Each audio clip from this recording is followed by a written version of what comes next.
একদম দোকানের মতো খাস্তা মুচমুচে চিকেন প্যাটিস এখন খুব সহজেই কোনো রকম ঝামেলা ছাড়াই বাড়িতে বানিয়ে নিতে পারবেন। আমরা দোকানে যেসব প্যাটিসগুলো খাই সেইগুলো কতই না পুরনো হয় তার ঠিক নেই, তাই বাড়িতেই যদি একটু কষ্ট করে এইভাবে চিকেন প্যাটিস বানিয়ে নেওয়া যায় তাহলে সেটা শরীরের পক্ষে হেলদিও হয়। বানানো খুবই সহজ, আর আমি যে প্রসেসে দেখাবো সেই প্রসেসে বানালে ফেলও হবেন না। প্যাটিস বানানোর জন্য প্রথমে দেখুন একটা বাটিতে 1.5 বাটি ময়দা নিয়ে নিচ্ছি। এই 1.5 বাটি ময়দা দিয়ে কিন্তু 5-6টা চিকেন প্যাটিস অনায়াসেই হয়ে যাবে। ময়দার মধ্যে ময়ানের জন্য 1 চামচ বাটার, সামান্য নুন আর অল্প চিনি দিয়ে ভালো করে মিশিয়ে নিয়ে অল্প অল্প করে জল দিয়ে মেখে একটা মোটামুটি সফট ডো বানিয়ে নিতে হবে। এই ডোটা কিন্তু আমরা রুটি বা লুচি খাওয়ার জন্য যেরকম ডো বানাই তার থেকে হালকা শক্ত ডো হবে। এখন এটাকে রেস্টে রেখে দিয়ে প্যাটিসটার পুরটা বানিয়ে নেব। এর জন্য কড়াইতে তেল গরম করে নিয়ে কিছুটা কুচানো পেঁয়াজ দিলাম। পেঁয়াজটা হালকা ভাজা হলে দিচ্ছি 1 চামচ কুচানো আদা রসুন। 2 থেকে 3 মিনিট মতো ভেজে নিয়ে দিচ্ছি কিছুটা চিকেন কিমা। কিমাটাকে খুব ভালো করে মিশিয়ে নিয়ে ঢাকা দিয়ে চিকেনটাকে সিদ্ধ হতে দেব।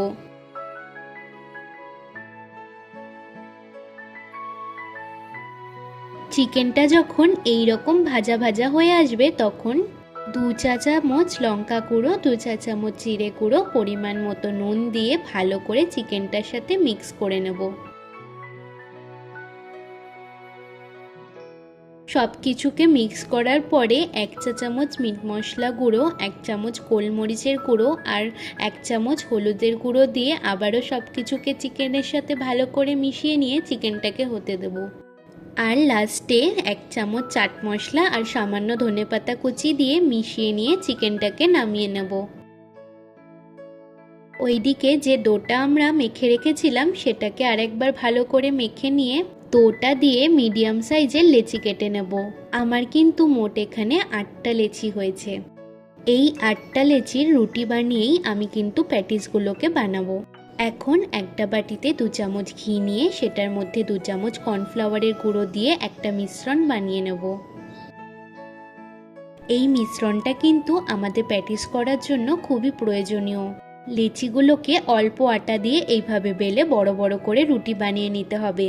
তারপরে রুটিটাকে একটা প্লেটে রেখে ওপরে একটু করে কর্নফ্লাওয়ারের গুঁড়ো ছড়িয়ে দিয়ে আর একটা রুটিকে বেলে এইটার ওপরে রাখবো। এইভাবে প্রত্যেকটা রুটিকে বেলে কর্নফ্লাওয়ারের গুঁড়ো ছড়িয়ে নিয়ে পরপর রেখে নেব। এই কর্নফ্লাওয়ারের গুঁড়োটা ছড়িয়ে রাখলে একটা রুটির সাথে আরেকটা রুটি কিন্তু লেগে যাবে না।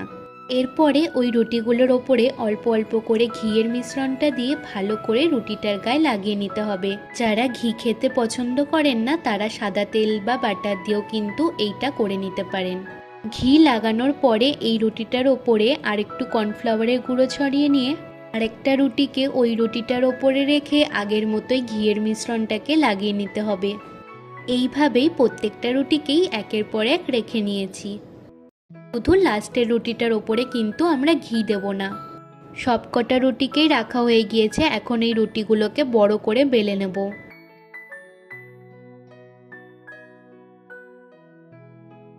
রুটিটা বেলা হয়ে গেলে রুটিটার ওপরে ভালো করে ঘি লাগিয়ে অল্প কর্নফ্লাওয়ারের গুঁড়ো দিয়ে আমি যেভাবে দেখাচ্ছি ঠিক ওইভাবেই ভাঁজ করে নিতে হবে।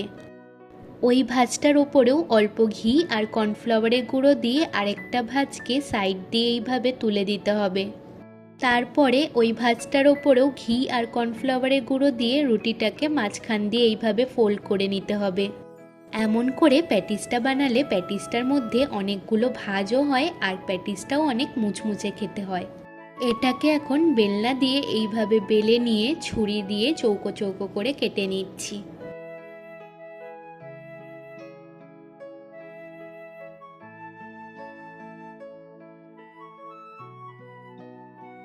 এরপরে ওই চৌকো ভাগগুলোকে অল্প বেলে নিয়ে মাঝখানে কিছুটা চিকেনের পুর দিয়ে প্যাটিসের মুখগুলোতে হালকা জল দিয়ে এইভাবে সিল করে নিতে হবে।